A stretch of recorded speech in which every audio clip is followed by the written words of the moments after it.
A Hunter in Teyvat, Chapter 44, Fan Fiction, by Azazyel. The next morning, Paimon once again roused us from our sleep, and somehow if anything, despite her being up much later, stuffing herself on a massive glut of Mora that Lumine definitely regretted giving her, as she would periodically throw dirty looks to Paimon, the flying fairy seemed to be even more tired than we were. But then again, she always was the one who woke up before we did.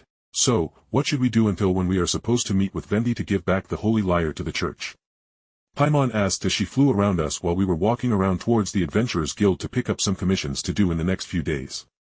Well, we could go try to meet that super chef in Springvale people I've been talking about.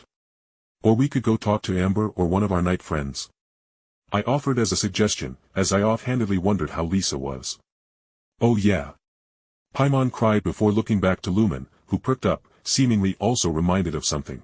Lumine, didn't you promise Amber and the other girls to have a day out or something after dealing with Dvalin? At Lumine's nod, she continued. Maybe Jake can just have some guy time with Kia and Dilek while we go shopping with Amber, Eula, and the others. Lumine looked at me, and I shrugged in response as I didn't mind spending some time to myself. Instead, I may just go tour around Mondstadt at high speeds and do a couple of commissions for some spending money as the feast I held in Liyue has emptied my pockets for the most part. It's alright, I will just go snag a couple of commissions and fly over to do them around Mondstadt. It will give me plenty of time to think and enjoy the winds of Mondstadt. So, I will meet you both at Barbados's church. I said, making quotations around saying Barbados's name as the image of Venti and his antics jumped to mind. Paimon will make sure to tell Eula you are working hard. Paimon offered to make me and Lumine look at her weirdly. What? Paimon noticed how you and Lumine were hugging her during the sleepover and that she needs more friends. She said weakly, and I couldn't help but chuckle at how pure Paimon was. Thank you, Paimon, you are a great friend, I said, gently patting her on her head, making her cough in embarrassment, but the smile of a friend she was wearing couldn't be disguised.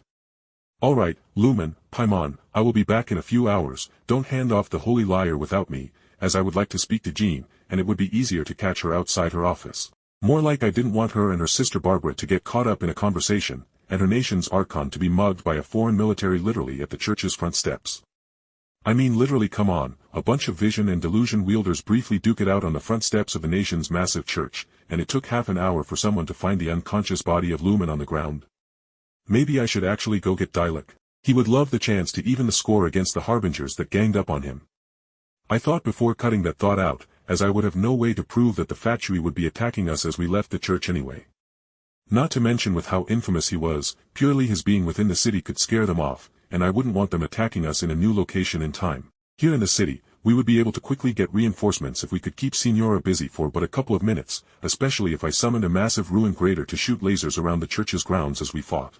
As I was thinking of the future I grunted as a shorter figure rammed into my side making my aura flare, and rather than possibly break the bones of whoever rammed into me, I took the blow and skidded across the stone path of Mondstadt with the figure that was around Lumine's height, in other words being rather short, coming up to the middle of my chest, buried into said chest as I stopped them from face planting into the stone ground.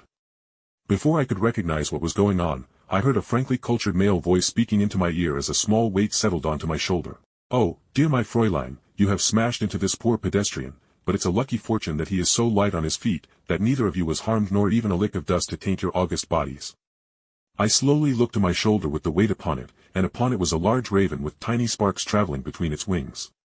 And then I was slightly pushed back as the figure I recognized as Fiscal, otherwise known as Amy, jumped backward and pressed her hand to her body glove-clad chest as she spoke in her very unique Chuyuni speech. Ho fair warrior, I Fiscal, Princess der Veritelung, formally apologize, and I will.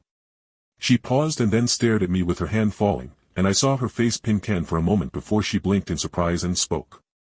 Oh, most interesting, I can see you are also a foreigner to this world just as I am, ho-ho. She laughed while making an almost Ojusama gesture as she folded her hand in front of her mouth. Fiscal means to say hello.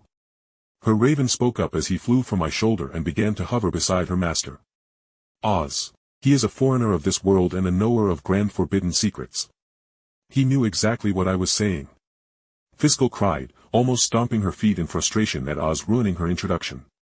Just to have some fun, as I certainly had hours to burn, I nodded to Fiscal. Indeed, I, Jake Schnee, inheritor of the sacred snowflake of the Ice-Sky race, greets the Prinzessin der Veritelung, the rightful heir to the once great kingdom, the Immernachtreich, and bearer of the all-knowing left eye, the Aug der Veritelung, which sees the threads of fate for all mortals. I then gently took Fiscal's hand and bent over to kiss her knuckle and spoke again softly. "'Tis an honor to meet another upright royal in this humble land, especially one that matches my plight to being from another world. To be stranded upon this cruel land of absent gods in a heaven that blights the sky with impunity, showing its fangs to all who arrive and attempt to leave this world, and to have someone to console with brings me the greatest of joys."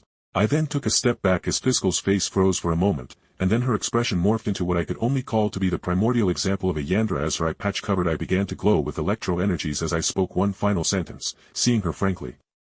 Scary expression told me that Genshin did have girls that ran off of tropes, and Yandra is one of those tropes.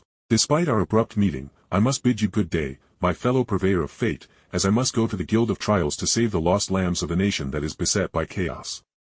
I then matched her almost royal greeting by snapping my heels to attention with my heart to my chest and bowed to her before pivoting on a foot and walking away from the stunned form of Oz and Fiscal. Just as I was about to exit the alley, we collided, with I almost tripped as Fiscal's faint blankly spoken words reached me. "I am going to marry that man." Even as I turned the corner of the alley and began power walking from the crazy, I could hear the soft thumping noise as Oz managed to slap his face with his wings in mid-flight and groan at his master's insanity.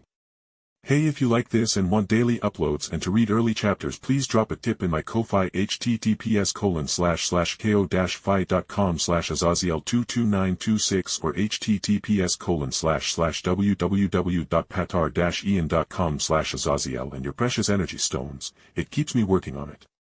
My commission rate is $15 per 1,000 words. Azazyel.